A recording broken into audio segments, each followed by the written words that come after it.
Почитувани слушатели на Македонската радио програма 3 пати Z. Денес разговор ќе водиме со професорот Михајло Марковиќ, кој се занимава со историјата на македонскиот јазик. Еден од научниците или еден научник кој мене ми го скрена вниманието навистина многу силно, предава на Тетовскиот државен универзитет во Тетово, катедра за македонски јазик, се занимава, како што реков, со историјата на македонскиот јазик. Денес ќе поразговараме со него околу почетоците на македонскиот јазик, од кога се забележани или пак од кога се спомнува македонскиот јазик, бидејќи знаеме и ден денес е спорен македонскиот јазик од нашите соседни држави.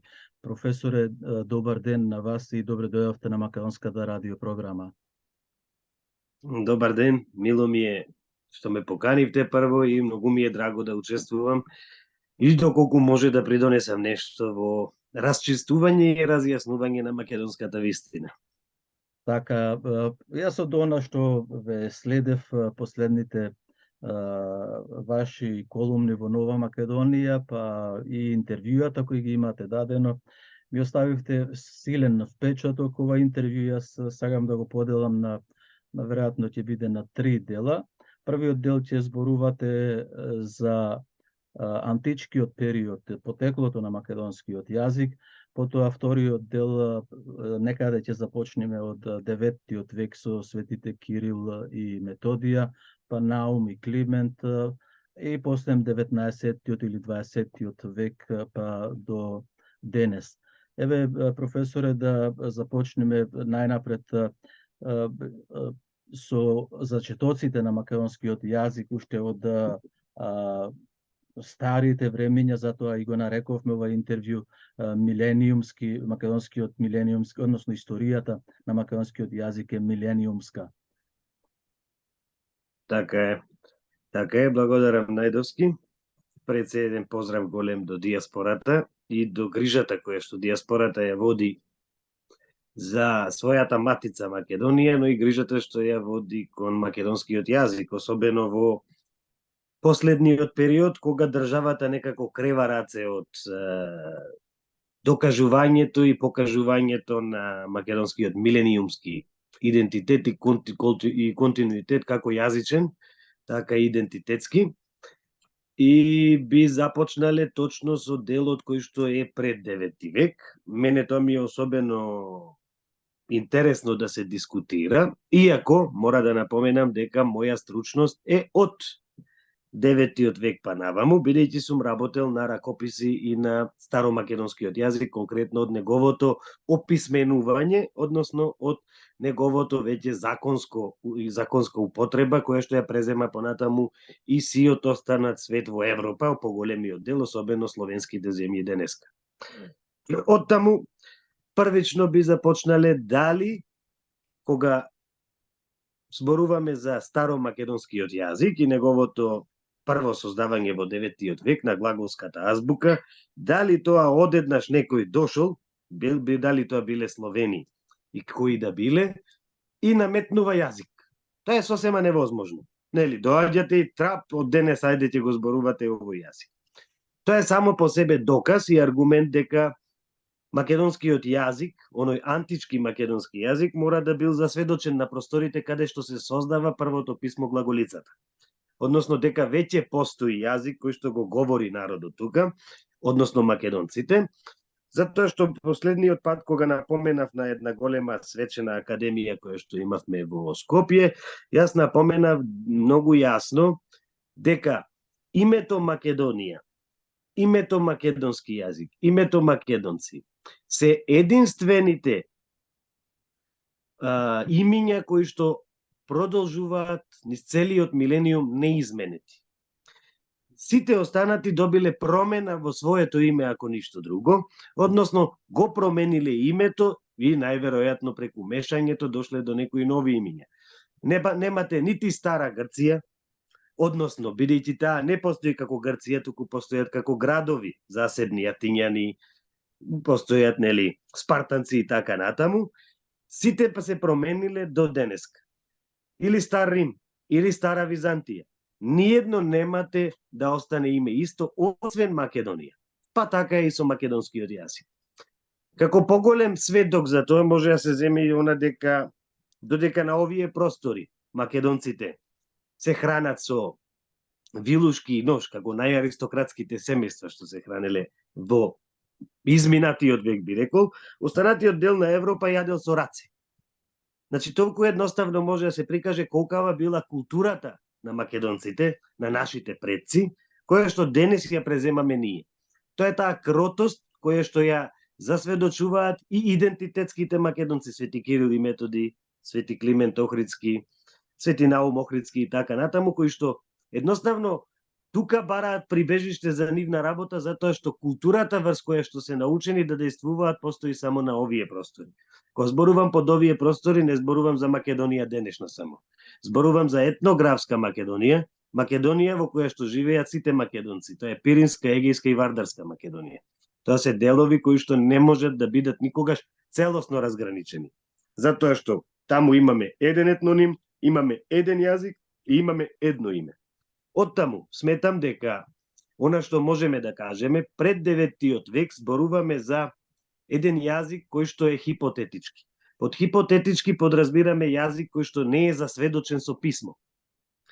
Иако повторно ја сметам дека постоело некое писмо, но дека етапно и систематски некој се обидувал да ги уништува сите работи кои што би засведочувале сето она кое што денес го зборуваме за македонскиот милениумски континуитет. Што значи дека дури и теоријата на доаѓањето на словените, кога би била целосно издржана, сепак би постоел елемент во кој што има мешање на културите од народите, бидејќи претходно имаме и илири, и останати племиња кои што живеат или народи и народности кои што живеат на овие простори, но сепак доминантен народ кој што успеал да го задржи своето име и покрај сите овие превирања из вековите и милениумите, се токму македонците. Оттаму, народот кој што живеел со висока култура на просторите на Македонија и денешна, но и Пиринска и Егејска Македонија, се разбира, зборуваме за народ кој што има целосно своја култура, со своји образовни институции, со свое писмо, кое што денес, за наша несреќа, најверојатно не може да се засведочи дали од зацкривање или од уништување на определени документи. Оттаму, историјата на македонскиот јазик никогаш не може да се земе само од 9-тиот век. Ние мораме да се враќаме и нешто наназад. Затоа што македонскиот јазик не е јазик кој што има континуитет како што некои соседи сега се обидуваат да наметнат. Не зборуваме за 10 века, не зборуваме за 11 века, за 12 века. Тоа е континуитет кој што постои најверојатно повеќе од 2,5 милениуми. Нормално, во историјата и на јазиците и на народите постојат промени. Постои мешање со други народи, постои мешање со други јазици, како што би рекол и професорот Чашуле во суштина, дека македонскиот јазик во суштина е и најбалканскиот јазик, односно јазик кој што се базира и на балканскиот супстрат. Тоа е супстрат на засведочените антички јазици кои што се говорат или се фреквентни на нашите простори. Па токму затоа мора да сметаме на јазик врз кој што се темели овој старомакедонски јазик, односно етапа на развој како што сите јазици имаат, при која што од оној антички македонски јазик се доаѓа до старомакедонскиот јазик.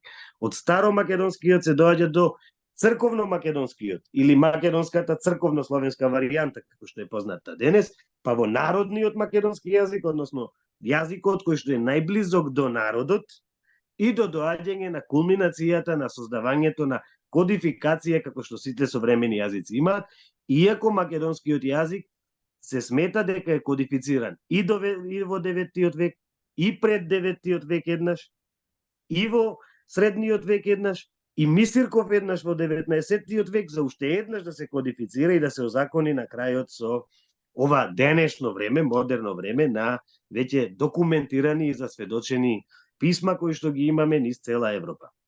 Па затоа би кажал уште еднаш и би повторил дека милениумскиот континуитет е многу важно да го зачуваме. Не смееме во ниту еден случај да се откажуваме од нашата историја.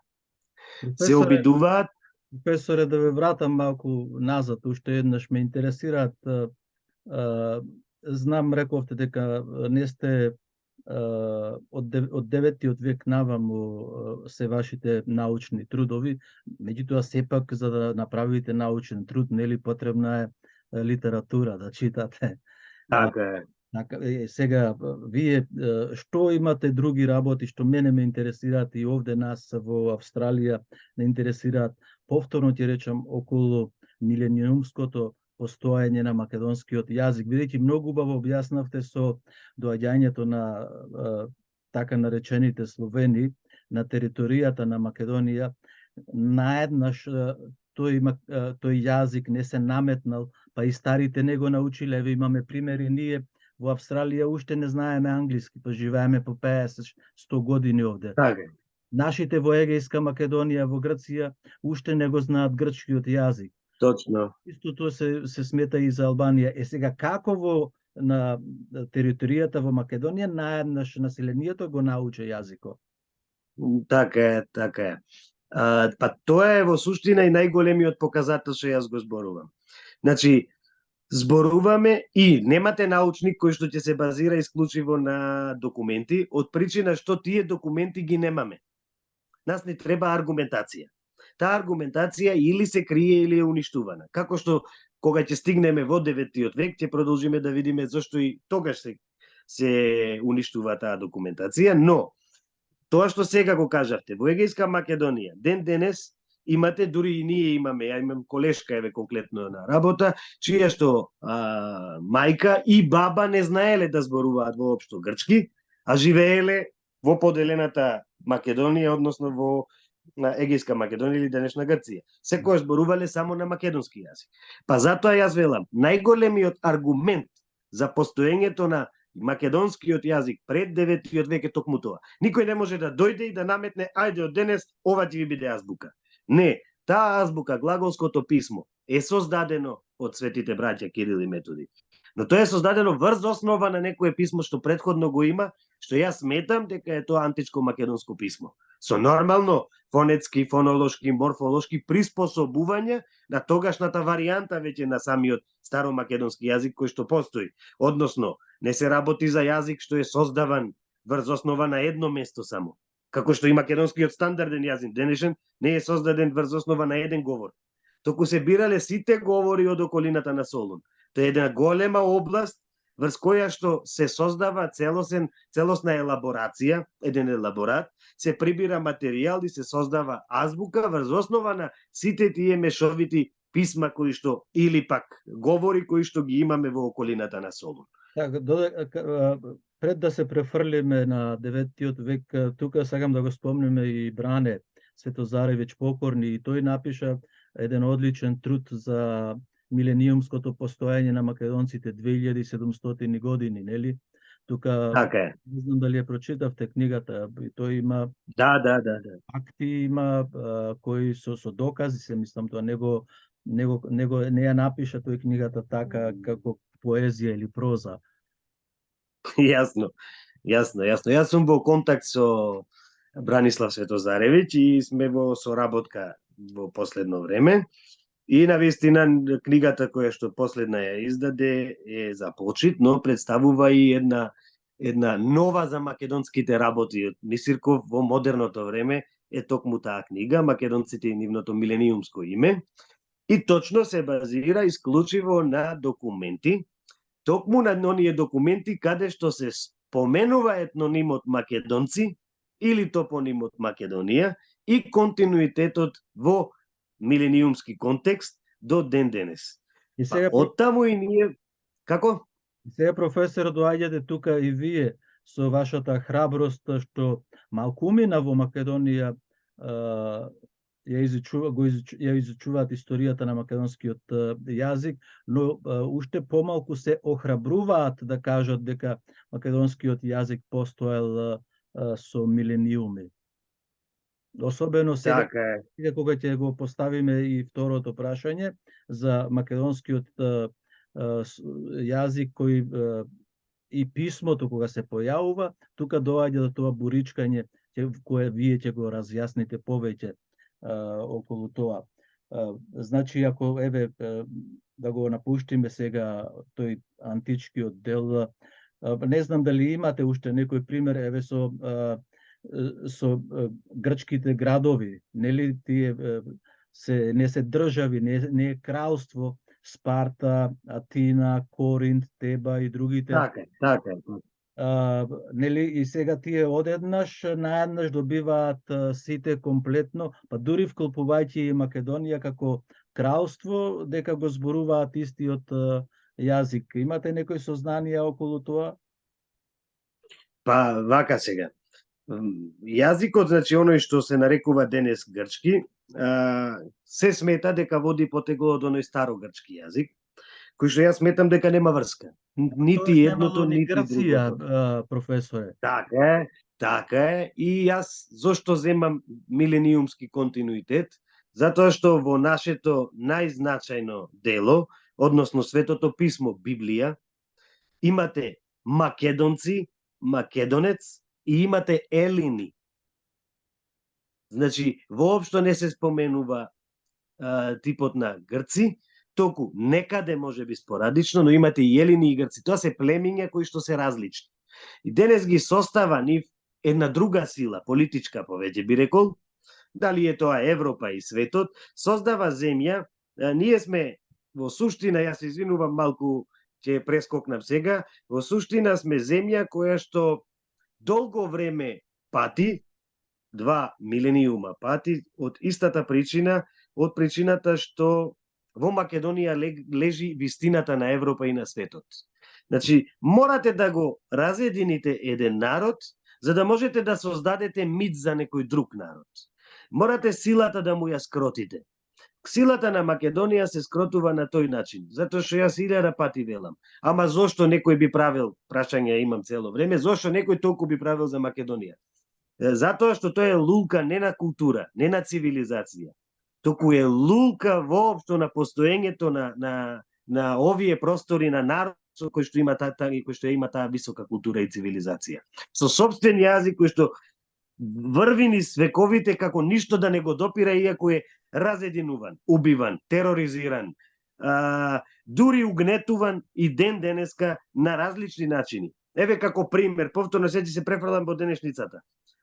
Иако е малку политички, ја не би навлагал во политика, но гледате што се случува со Украина.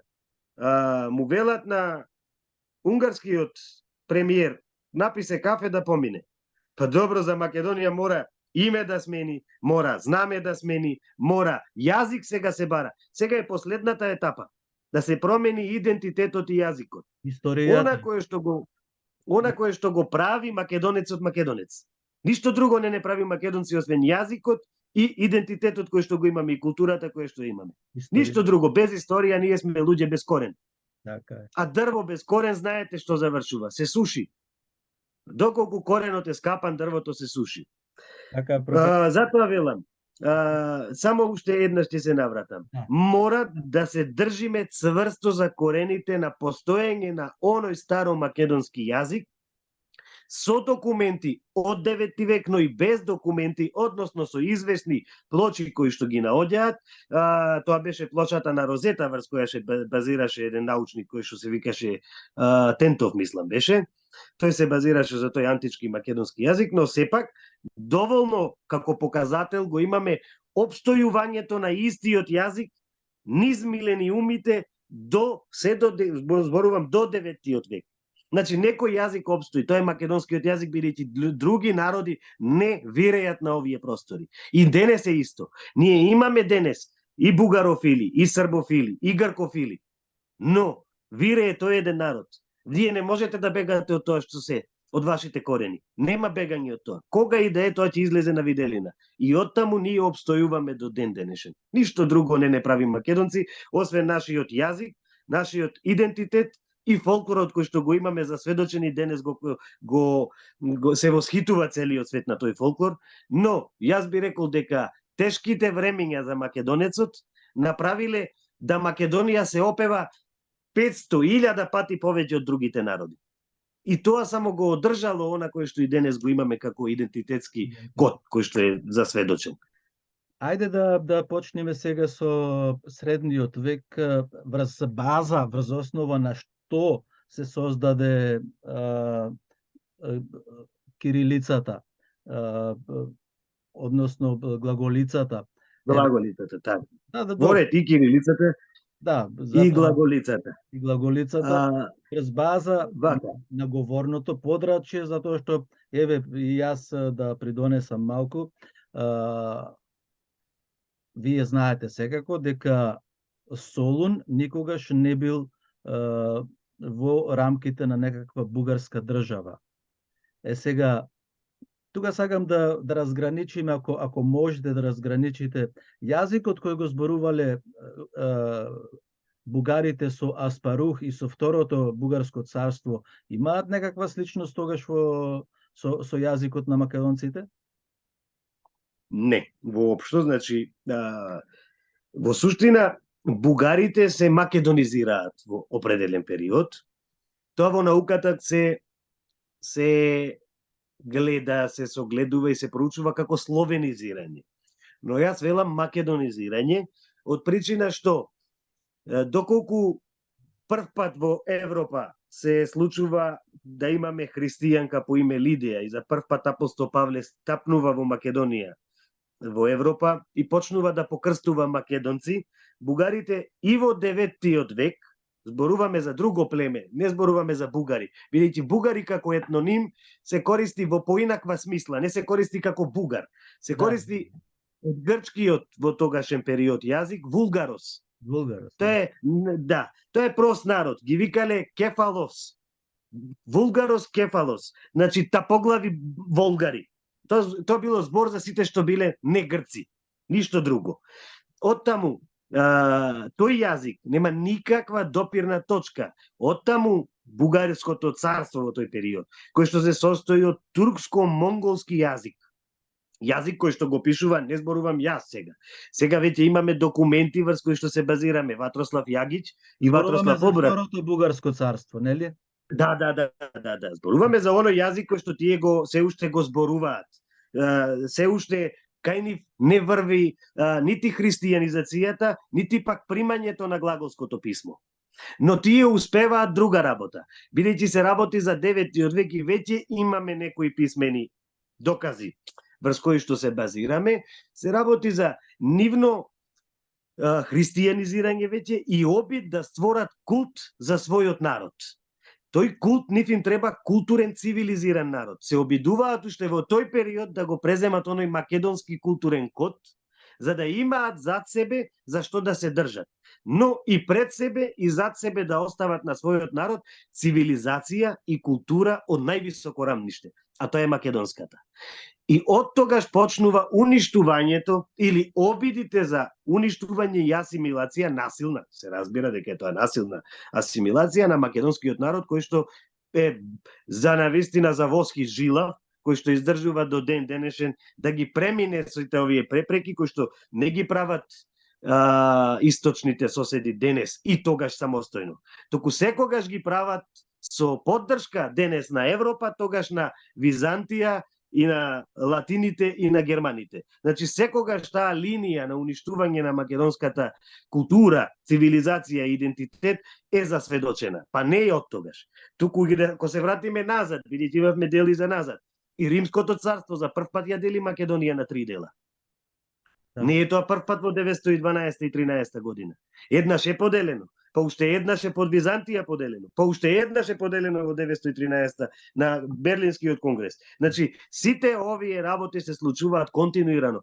И денес имаме обид за поделба на Македонија. Значи, и ова парче земја успева да го одржи културниот идентитет и код кој што го има во својот крв, боруваме во своето битие, јас имам дека сум македонец. Не се работи за нешто друго. Во душата јас знам дека сум македонец. Мене не може да ме убеди, не мене. Ниеден македонец не може да го убеди никој дека е нешто друго. Што би рекле илјадници наши историчари, илјадници наши научници, интелектуалци уште во 19 век. И Бог да слезе на земјата, не може да го увери македонецот дека е србин, бугар или грк. Македонецот ќе остане само македонец. Така, професоре, да, ајде да се, како она што реков, објаснете го сега, врз основа од каде ја создаваат глаголицата, наречието, нели, таму е од Солунско на Свети Кирил и Да. Методија и нивните остатоци или она што прибрале за да се направи азбуката. И Така е. рековте повторно тука, значи, ако одиме античкиот дел од Македонија, потоа имаме христијанството оди од Македонија на север нагоре, нека и руска, па после имаме правото, јустинијанското право оди и тоа нагоре, па образованието, универзитетот на Свети Клименте и тој постаре од Болонскиот универзитет. Тие се оние столбови што вие предходно кажавте, зошто толку мака имаме. Така е. Ќе започнеме со Свети Кирил и Свети Методи, односно со создавањето на глаголското писмо, кое што повторно велам, и Свети Кирил и Свети Методи се родени некаде во Солун или околината на Солун. Тие потекнуваат од угледно семејство, иако во науката се вели можеби мајката гркиња или таткото грк, мајката македонка, сепак јас тврдам дека тоа се македонци, затоа што на тие простори живееле исклучиво македонци. Тие македонци, точно тие биле полиглоти, односно разбирале повеќе јазици и говореле повеќе јазици, но нивниот мајчин јазик бил старомакедонскиот јазик. Врз основа на тој јазик, но тој јазик како го создале светите браќа?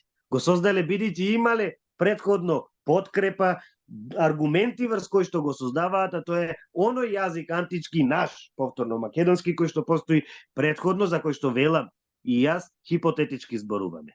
Но нивното создавање на глаголското писмо се состои од повикот на Византиското царство, односно на кнезот Рослислав од Моравија, да создаде азбука за описменување и христијанизирање на народностите, односно словените кои што живеат на тие простори, односно Панонија и Моравија. Бидејќи, повторно велам, културата на почвата на Македонија во тој период е на завидно ниво, за разлика од останатите места каде што се уште е на незавидно, имаат потреба од описменување и христијанизирање. На тој начин се создава глаголското писмо, кое што го создаваат исклучиво оригинално. Тоа може да се засведочи по ракописите. Тоа е сосема оригинално писмо кое што не постои никаде во светот.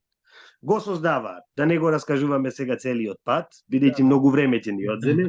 Најважната е Моравската мисија и се враќаат назад. Кога се враќаат назад, нели, едниот Свети Кирил подлегнува или починува некаде во Рим, а Свети Методи на патот назад. Остануваат светите браќа, светите Климент и Наум Охридски, кои што доаѓаат во Бугарското царство, иако Белград во тој период е под Бугарското царство. Јас секогаш напоменувам, доколку сметаат дека тоа Бугарско царство и составот на Македонија го има во себе, зошто никогаш не се дрзнат да речат и Белград е наш, и ден денес. Току само се оди на уништување на македонството. Без разлика на тоа се враќаат во Бугарското царство и таму Свети Климент и Свети Наум Охридски не чувствуваат погодност за работа. Бидејќи како што Јагич вели, Ватрослав Јагич, вели дека на Свети Климент Охридски му пречи словенско-татарската симбиоза. Значи, Јагич е од 18-тиот и 19-тиот век научник и вели дека и во тој период има татарска симбиоза заедно со словените. Тој бара народен простор, културен простор каде што ќе работи и самиот бара да биде испратен или пак е протеран во најзапуштената област. Е пуштен во Кутмичевица? Така е, во Кутмичевица. Тоа е во суштина најзафрлената област во тогашното Бугарско царство.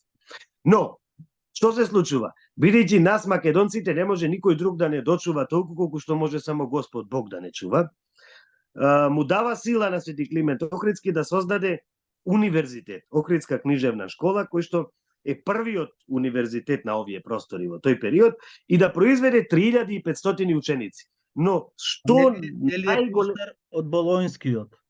Да. Тоа е еден од најстарите универзитети во Европа и мислам дека зошто се вели дека најстар универзитет е Болонскиот, а не Охридскиот? Затоа што не го признаваат тоа како универзитет.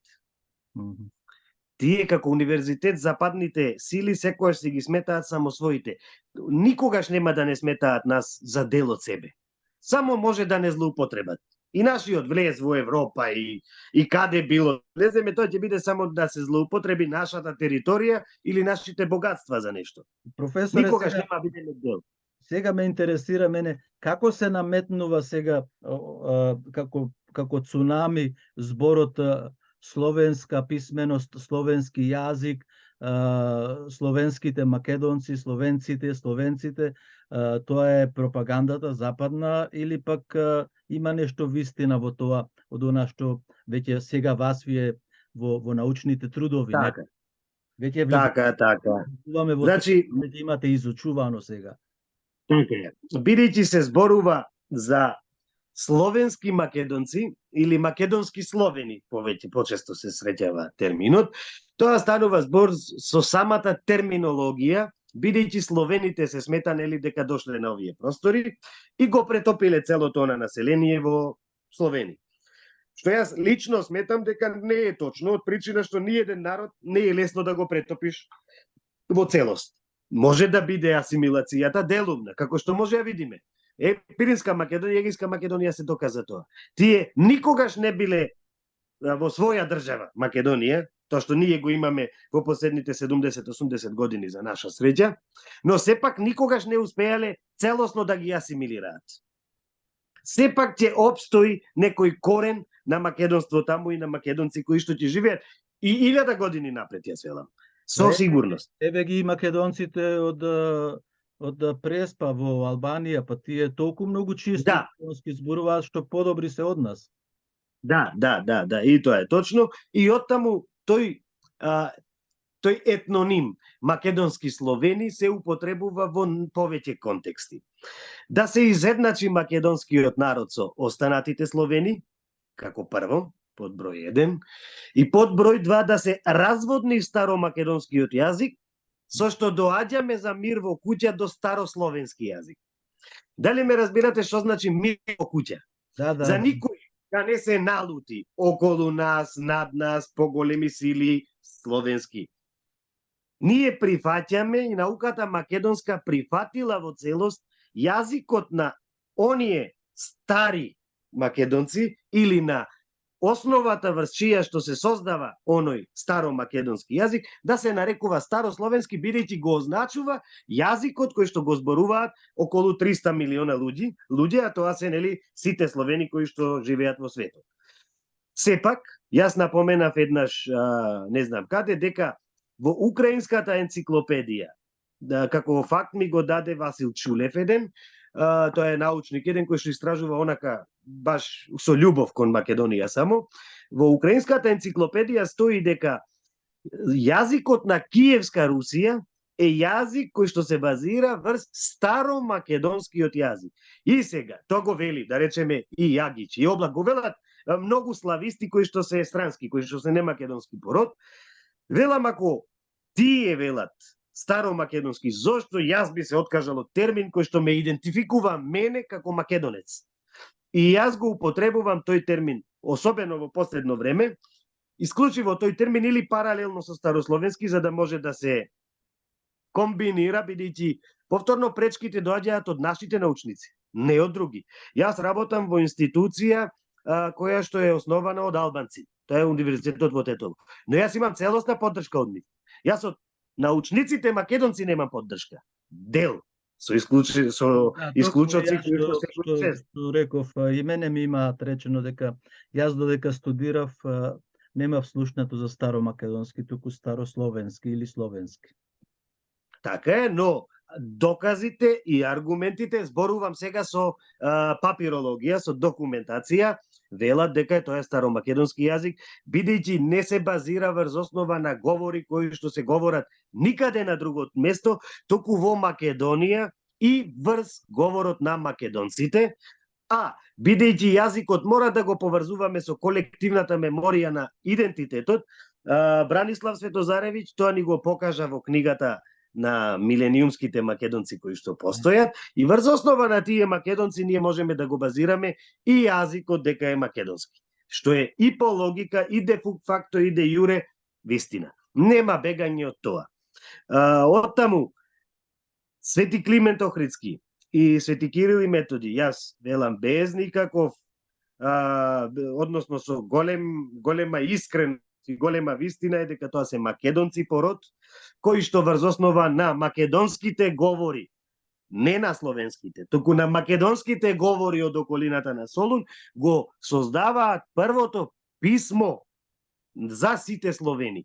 Тоа не значи дека македонците како домородно население се словени или не се, или се мешани. Значи, тука не можеме да навлегуваме. Но македонските говори го даваат писмото за словените. Значи, ништо тоа не значи за нас. Тоа значи само за останатите словенски земји. За нас значи дека врз основа на македонските говори или говорите на македонците од околината на Солун. И оттаму почнува оттаму почнува оваа континуираност аргументирана на македонскиот јазик, првично старомакедонскиот кажав, па црковно македонскиот, бидејќи се служи за во црквата, затоа се нарекува црковно македонски, за да дојдеме до народниот македонски јазик и современиот јазик.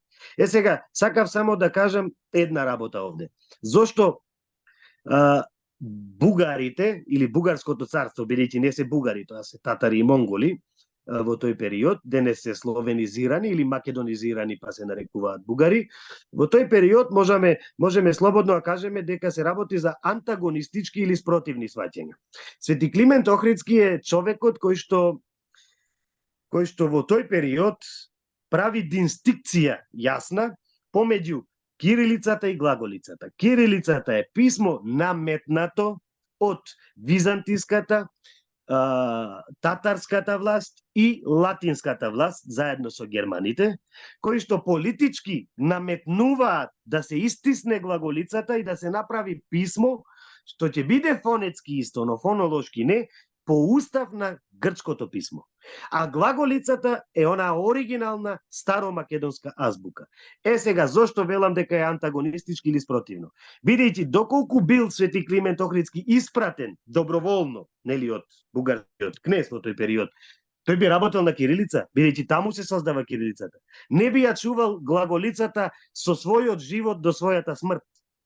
И ја оставил на своите 3500 ученици да ја шират и да ја продолжат таа Кирило-Методиева традиција понатаму. И таа опстои на нашите простори до 12 век, иако кирилското писмо се создава некаде во 9 век. Значи, 3 века подоцна Свети Климент Охридски успева да ја сочува она азбука која е спротивна на онаа што ја наметнува Бугарското царство заедно со своите сојузници во тој период.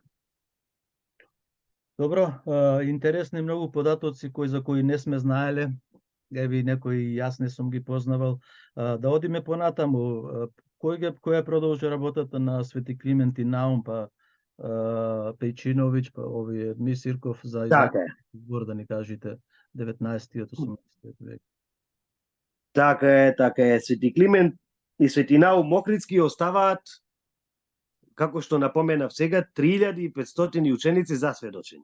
Тие 3500 ученици создаваат сигурно уште нови 3500 ученици други, чија што работа е да проповедаат за христијанството, да проповедаат за старомакедонската азбука, значи никако да не се прифати кирилското писмо, иако, како што кажав, некаде од 12 век веќе навлегува, бидејќи тоа е страшна политичка борба и терор. Разликата е тоа што зошто немаме ние податоци. Сега тој по момент ќе го објаснам. Сите ракописи, па дури еве еден глаголичен текст на кој што сега работи една наша кандидатка, бидејќи, како што ви кажав, историја на македонскиот јазик, ни еден млад научник не работи. Нема. Тоа ви го тврдам, значи, најодговорно. Најмладиот што работи, а не сум толку млад веќе, сум јас. Нас ни требаат од 25 години научници кои што ќе почнат да градат љубов кон историјата на јазикот, бидејќи тоа е исклучително тешка наука. Вие мора да го земете ракописот прво, кој што е скриптура континуа, пишуван споено.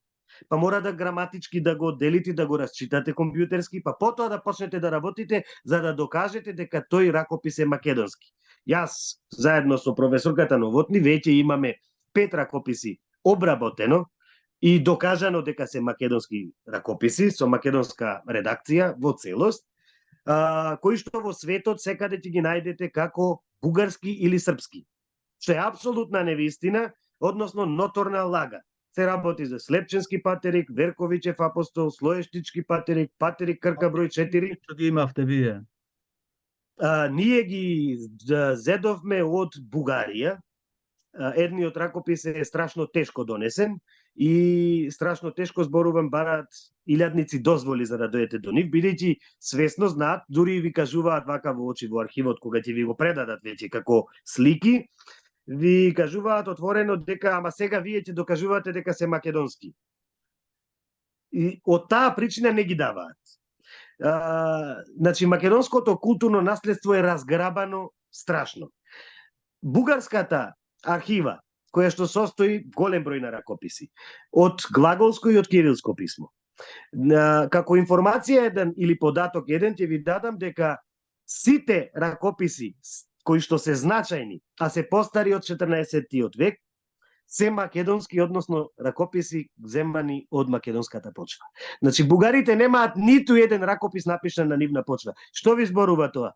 Дека нивната писменост не била ни започната во периодот кога ние сме биле целосно описменети. Значи податоци кои што се јасни, кои што јасно укажуваат дека македонската култура и цивилизација се лулка не на Европа, туку јас мислам и на светот.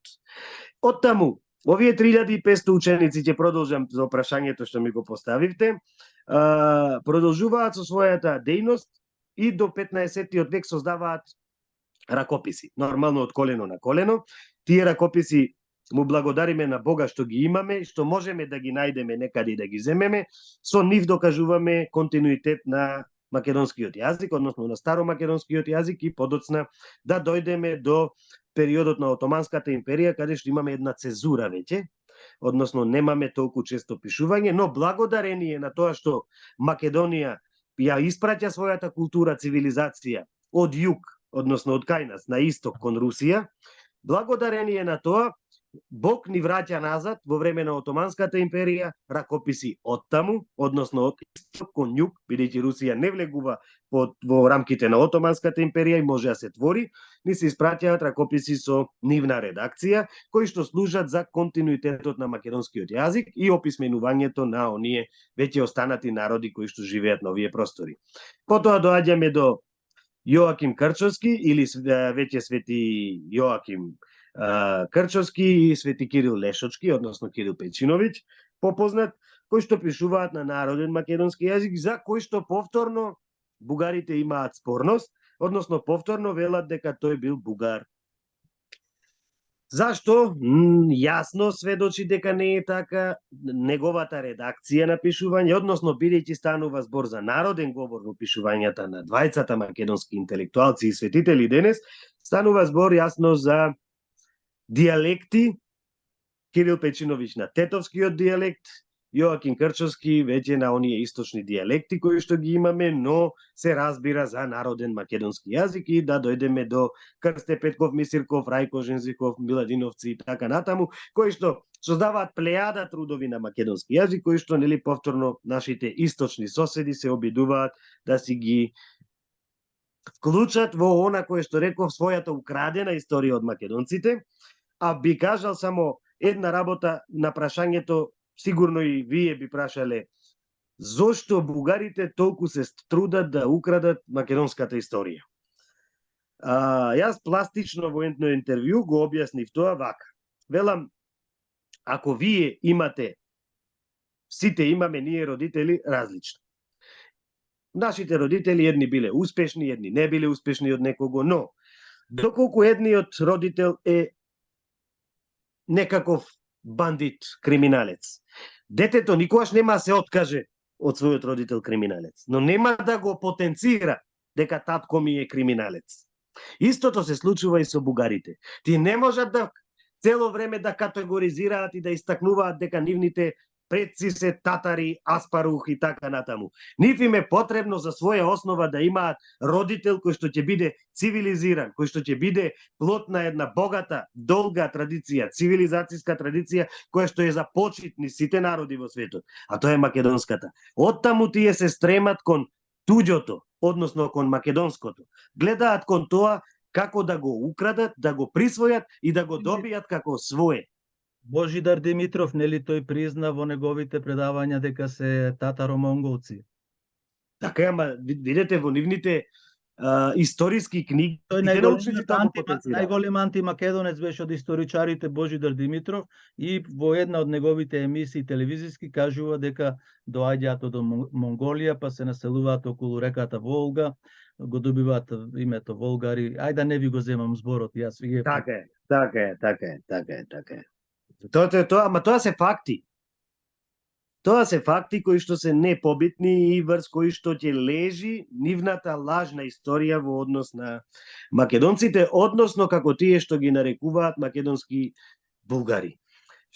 Такви не постојат, нити ќе постојат и јас сметам дека тоа мора да се избегне по секоја цена, затоа што за тоа ситно решение кое што се нуди сега, мислам дека стои голема работа, односно стои целосно укинување практично на македонскиот културолошки континуитет кој што нас не е засведочен и токму од тука мораме да бидеме. Зборуваме за францускиот предлог и овие последните барања. Да, за сите и за ова најновото точно. И комисијата на историчарите со Драги Георгиев. Да, за целосното тоа, мислам, не знам како да го наречам, поинаку освен предавство на македонскиот народ, бидејќи верувам дека ни јас, ни вие, ни никој на светов не би седнал на маса, еве сега да се договориме, да преговараме дали сте вие најдовски или не сте најдовски. Мислам, че нели едноставно нема да седнете да разговарате. Мене ме чуди леснотијата со која што некој се охрабрува да преговара во името на милиони македонци, дека дали бил цар Самуил македонец, па се разбира дека е македонец. Дали бил Александар македонски македонец, се разбира дека е македонец. Оти не е Александар Бугарино, Александар Грко. Така е, едноставна е работата. Со подобро историчарите го образложат, но цар Самуил се бори против бугарската држава. Слушаме надвор, Александар Македонски се бори против елините. Немате никаква логика во овие ставови. Како што немате логика воопшто дека македонскиот јазик е можно да биде нечив дијалект. Затоа што сите останати словенски јазици се дијалект или норма некоја на македонскиот или старомакедонскиот јазик. Тоа е засведочено по различни славистички зборници, на различни славистички конференции се дискутирало и се дошло до конечната одлука, односно конечното решение кој што го даваат уште Ватрослав Облак и Ватрослав Јагиќ во македонските студии, дека оној јазик кој што го зборуваат сите словени денес се базира врз говорите на македонските словени кои што живеат во околината на Солун. Повторно велам дека се користат различни терминологии, но сепак значи дека врз основа на говорот на македонците кои што живеат на овие простори. Доаѓаме до крајот на нашето интервју, само сакам да ве запрашам, односно дали можете да упатите да ги охрабриме и другите лингвисти, јазичари, историчари, ова вие што го кажувате, па дури и владици и свештеници да го отфрлат тој словенски збор. Можно ли е тоа? Па сега, како да кажам, не знам, навистина јас апелирам да се користи колку е можно повеќе терминот старомакедонски јазик, македонски јазик, македонски народ, нација како македонци, да се изфрла полека терминот словенски, колку што е можно повеќе, бидејќи и тоа не можеме да го демантираме во цело, затоа што словените се мешале на овие простори, ќе се мешаат на овие простори, како и сите останати народи, биле, но јас како велам, еве една попроста работа да кажам. Овде било и турско, па никогаш не сме рекле турци сме. Така. Ме разбирате? Затоа велам, кога дошле словените, како да го прифатиме веднаш словени сме. Биле и турци, биле и срби, но никогаш не прифаќаме друго. Исто и овде. Римјаните и тие биле со векови. Па не велиме дека сме токму така, не велиме дека сме латини. И грци биле, па не велиме дека сме грци. Оттаму сметам дека треба истрајно, етапно, систематски, но за тоа сака малку поголема работа, бара единство во науката за јазикот и историјата воопшто, и етапно, полека, но сигурно да ги засведочиме и да ги забетонираме термините македонец, македонски и старомакедонски, со поделба нормално на етапите на развој на македонскиот јазик, бидејќи ако согледате добро, ќе видите дека сите јазици имаат етапи на развој, само македонскиот ги нема некако засведочено сите етапи, току директно некако преминува од едно во друго, дури и нејасно. Затоа апелирам и да почнат младите да се занимаваат со историја на јазик, бидејќи никој не ни го демантира она што сме денес. Сите ни ја демантираат историјата. Но мора да знаеме дека без историја немаме ни иднина. Оттаму, мојот апел секогаш е да бидеме истрајни, како што вели и Свети Климент, и да бидеме тврди во своите ставови, да не отстапуваме на никој да ни чепка во нашето. Да не бараме туѓо, но нашето никако да не го даваме. Професоре, јас ви благодарам многу за ова интервју. Бескрајно ви благодарам. Се надевам дека ќе продолжиме да соработуваме и понатаму. Да, бидејќи ова е неисцрпна. Мислам, можеме уште 3-4 часа на овој начин да се дискутира, да се навлегува во поситни и поситни детали кои што би ги разработиле понатаму. Здравје Боже. Ви благодарам уште еднаш. Да сте живи, здрави, поздрав. Здраво.